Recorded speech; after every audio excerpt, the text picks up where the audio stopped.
ए कस्तो प्लित्ते परेदेखिको हैन अब के गर्ने यार कपडा घुराउनेले गरे कपडा त साइलेन्सर पाइपले के गरेर घुराउँछ अब कपडा खोइ त्यसले लग्दैछ थियो भन्ने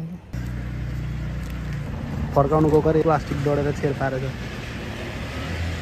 hello everyone welcome to my channel अनि आज चाहिँ हामी साथी र म चाहिँ कपडा सोट घुराउँ भनेर आएको थियौँ अनि हामी चाहिँ सो फ्रेस हौँ न त एकछिन भनेर पाहाड छेउमा आइसकेको थियौँ त्यो पनि हेर्दै गर्नु होला आजको ब्लग कस्तो हुन्छ होइन त्यो मिठो छोटो मिठो है जिन्दगी भनेको यस्तै हो त ल मेरो जानु भन्छ नि त्यो चाहिँ जन्नत देखा त जन्नत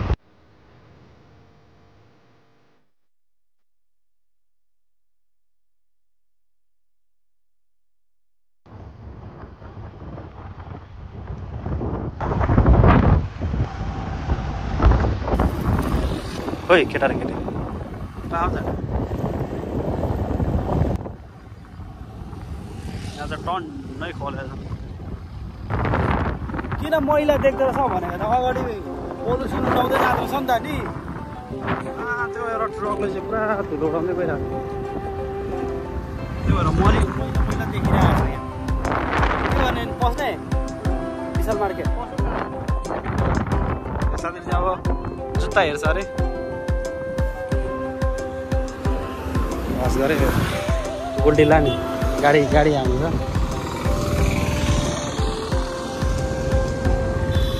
ल खाली बाइक आयो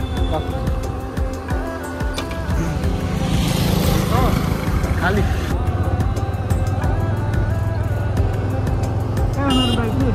त्यो भने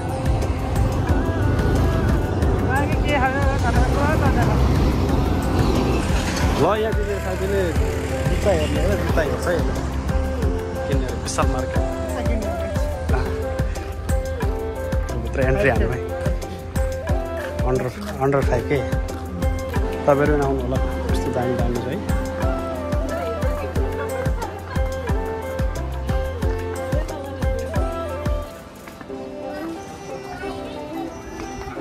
तपाईँलाई बजारमै पाउँछ त शान्तिपुरमै पाउँछ किन यति टाढा आउनु यो त बजारै भरि कुन जुत्ता खोलेको त नाइकी त्यसले नाइकीहरू छ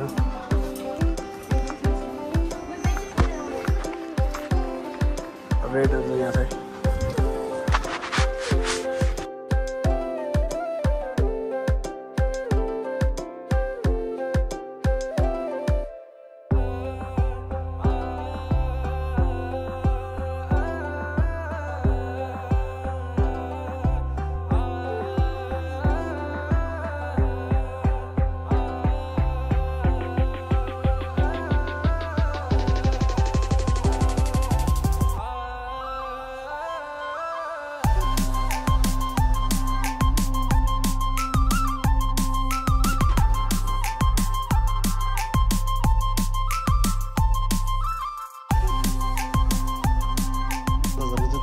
यहाँ चाहिँ मेरो साथीले भने जस्तो जुत्ता पाएन अरे मन परेन अरे नेक्स्ट टाइम हेर्नु आऊँ भन्दा नेक्स्ट टाइम आउने भनेर हामी चाहिँ यहाँबाट फर्क्यौँ किनभने मेरो साथी बिमार पनि भयो अरे बुढी पनि दुखेछ अब यहाँबाट चाहिँ मैले भ्लग गर्न पाउँदिनँ किनभने मैले यहाँ बाइक चलाउनु पर्ने भयो त्यही भएर नेक्स्ट टाइम भेटौँला है साथीहरू त्यही हेरिदिनु भएकोमा धन्यवाद तपाईँहरूलाई ब्लगमा भेटौँ अहिलेलाई धन्यवाद।